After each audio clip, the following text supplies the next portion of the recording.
তো চ্যাপ্টারটার নাম হচ্ছে মোলের ধারণা ও রাসায়নিক গণনা। তো এটার সবচেয়ে ফার্স্ট টপিক হচ্ছে তোমার কি মোল কি, তাই না? তো মূল জিনিসটা বোঝার জন্য আমি সবসময় একটা উদাহরণ নিয়ে আসতে পছন্দ করি, সেটা হচ্ছে 1 ডজন। তো যখন 1 ডজন জিনিসটা শুনবো তুমি, তোমার মাথায় কি আসবে? 12টি। যদি বলা হয় 1 ডজন কলা, তো মাথায় কি আসে? 12টি কলা, তাই না? যদি বলা হয় 2 ডজন ডিম, তো কি বুঝো? 24টি ডিম। ঠিক তেমনই যখন 1 মোল বলা হয়, তো তখন একটা সংখ্যা তোমাকে মাথায় নিয়ে আসতে হবে, সেটা হচ্ছে 6.023 ইন্টু 10⁻23। বুঝছো? যখনই 1 মোল শুনবা তখন এই সংখ্যাটা মাথায় নিয়ে আসবা। এই সংখ্যাটাকে বলা হয় অ্যাভোগাড্রো সংখ্যা।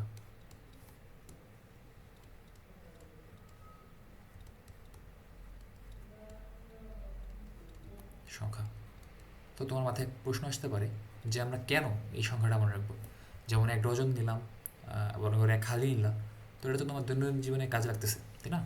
তো অ্যাভোগাড্রো সংখ্যাটা আমাদের কী কাজে লাগে সেটা আমাদের বোঝার বিষয়। আচ্ছা দেখো, মনে করো তুমি এখানে একটা সোডিয়ামের টুকরা নিলাম, 1 গ্রাম সোডিয়াম একটা টুকরা নিলাম, ঠিক আছে? আচ্ছা তুমি কি জানো যে এই 1 গ্রাম সোডিয়ামের টুকরায় কোটি কোটি অণু পরমাণু আছে? এখানে কোটি কোটি তোমার বিলিয়ন বিলিয়ন একদম সোডিয়াম অ্যাটম আছে, ঠিক আছে? তো এতগুলো যদি তুমি জিরো লিখো, তাহলে তোমার খাতায় জিরো দিয়ে ভর্তি হয়ে যাবে, ঠিক আছে? আর অন্য কিছু লেখার জায়গা থাকবে না। তো আমরা এত বড় একটা টার্মকে শর্ট করার জন্য এই মোল টার্মটা ইউজ করি, ঠিক আছে? তো এতগুলো পরমাণুকে যদি আমরা অ্যাভোগাড্রোর সংখ্যা দিয়ে ভাগ দিই, তাহলে একটা এরকম কিছু একটা আসে, যেটা সহজে খাতায় লেখা যায়, ঠিক আছে? তো বুঝলাম 1 মোল জিনিসটা কি। তো এখন যদি বলা হয় 1 মোল অফ সোডিয়াম, তাহলে কি আছে এখানে? 6.023 ইন্টু 10⁻23 কি আছে? সোডিয়াম আছে, সোডিয়াম পরমাণু আছে। বুঝতে পারছো জিনিসটা? তো আরও একটা উদাহরণ দেখি আমরা। যদি বলা হয় যে 1 মোল অফ নাইট্রোজেন, তো কি আছে এখানে? 6.023 ইন্টু 10⁻23 নাইট্রোজেন। দেখো, এই নাইট্রোজেন জিনিসটা কি? একটা অণু না? একটা নাইট্রোজেন আর একটা নাইট্রোজেনের সাথে ট্রিপল বন্ডের মাধ্যমে আবদ্ধ হয়ে নাইট্রোজেন অণু তৈরি করছে। তো যখন বলা হবে 1 মোল নাইট্রোজেন অণু আছে, তখন এখানে কি থাকবে? 6.023 ইন্টু 10⁻23 নাইট্রোজেন অণুই থাকবে, তাই না? আচ্ছা দেখো, একটা নাইট্রোজেনে কয়টি পরমাণু আছে? 2টি। এখানে একটা, এখানে একটা। তো যদি এতগুলো অণু থাকে, তাহলে পরমাণু কতটি থাকবে? 2 ইন্টু 6.023 ইন্টু 10⁻23 ঠিকই থাকবে, পরমাণু থাকবে, তাই না? তো অণু আর পরমাণু জিনিসটা একদম ঠিক মতো মাথায় গেঁথে নিবা, যে যখন অণু বলবে 1 মোল, তখন এখানে এতগুলো অণুই থাকবে। আর যদি বলা হয় এতগুলো 1 মোল পরমাণু আছে, এই টাইপের কিছু একটা দেখো। মনে করো এখানে সোডিয়াম কি পরমাণু আকারে আছে না? সোডিয়ামের একটা পরমাণু আছে 1 মোল, তো এখানে কি সোডিয়াম পরমাণু আকারে থাকবে।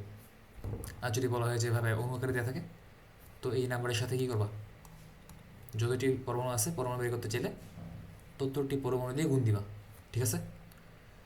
তো এখন আমরা, এটা তো হলো এই যে অ্যাভোগাড্রো সংখ্যাটা আছে না, এই মোল, মোল জিনিসটাকে আরেকটা জিনিসের সাথে রিলেট করা যায় খুব ভালো মতো, সেটা হচ্ছে তোমার আণবিক ভর।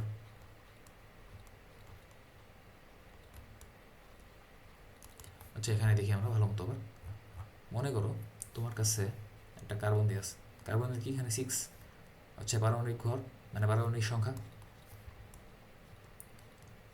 পারমাণবিক সংখ্যা নিচে থাকে এটা।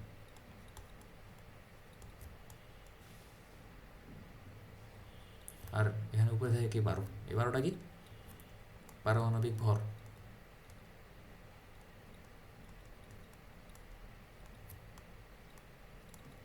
পারমাণবিক ভর, তাই না? তো দেখো, এই পারমাণবিক ভরকে প্রকাশ করা হয়, বারো আছে না, একে প্রকাশ করা হয় এককে। সে এককটা হচ্ছে AMU, বাকি অ্যাটমিক মাস ইউনিট, তাই না? তো এটাকে আর একভাবে প্রকাশ করা হয়, সেটা হচ্ছে 12 গ্রাম/মোল। তো এই সূত্র এটা কেমনে আসছে সেটা একটু সামনে গিয়ে বুঝতে পারবো। তারপর তো এটা মনে রাখো যে এটাকে আণবিক ভরকে গ্রাম/মোল এককে প্রকাশ করা যায়। তো দেখো, এটা মানে কি জানো তুমি, যে 1 মোল carbon is equivalent to 12 gram of carbon. বুঝতে পারছো?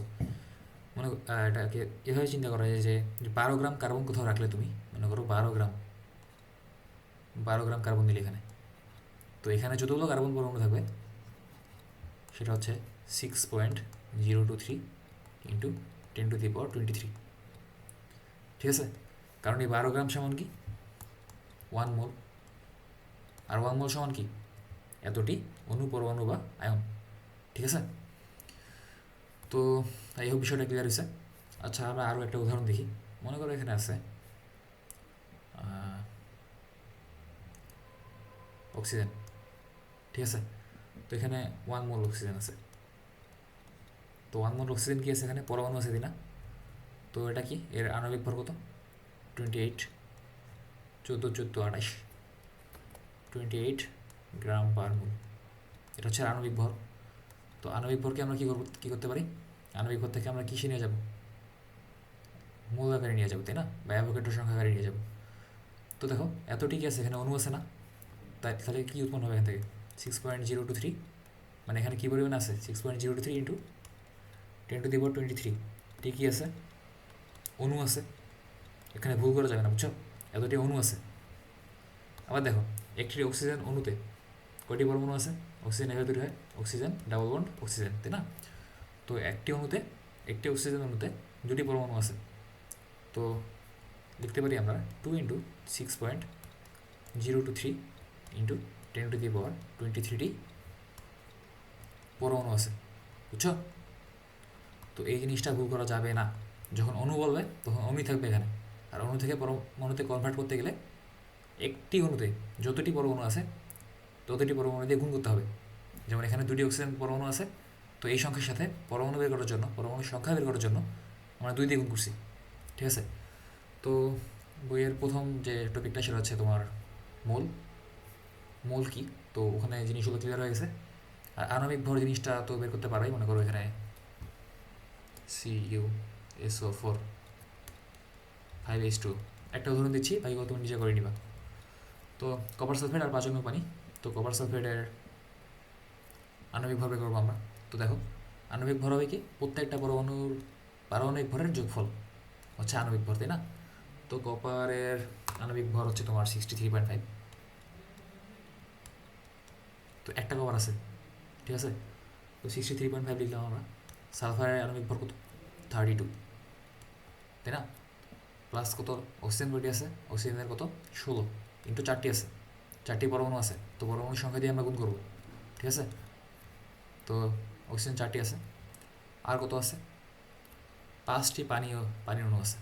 তো আচ্ছা দেখো, একটি পানির অণুতে কী থাকে? 2টা হাইড্রোজেন থাকে। তো হাইড্রোজেনের ভর কত? 2 ইন্টু 1, প্লাস অক্সিজেন থাকে কটা? একটা। তো 16, অক্সিজেনের ভর হচ্ছে 16। আর কয়টি আছে মোট? 5টি আছে।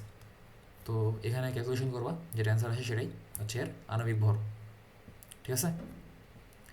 তো এইভাবে বাকি যে উদাহরণগুলো আছে সেগুলো নিজে নিজে করে নিবা, আর সমস্যা হলে কমেন্টে লিখবা। হোমওয়ার্কগুলো মানে তোমাকে হোমওয়ার্ক দেওয়া থাকলো তোমার ওই জিনিসগুলো। আর আমি কিছু হোমওয়ার্ক দিচ্ছি এখানে। মনে করো তোমার 3 মোল নাইট্রোজেন, ঠিক আছে, 2 মোল অক্সিজেন, 5 মোল সোডিয়াম ক্লোরাইড। তো এই 3টা জিনিসের তুমি কি করবে? 1 নম্বরে আণবিক ভর বের করবা। অণুর সংখ্যা বের করবা,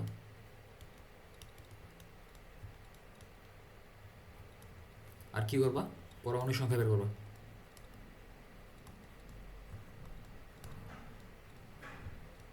সো এই তিনটার সংখ্যা বের করে কমেন্ট বক্সে লিখবা। আমি প্রত্যেকটা অ্যান্সার দেখবো এবং তোমাদেরকে জানাবো ঠিক হয়েছে না ভুল হয়েছে। তো ঠিক আছে, আল্লাহ হাফিজ।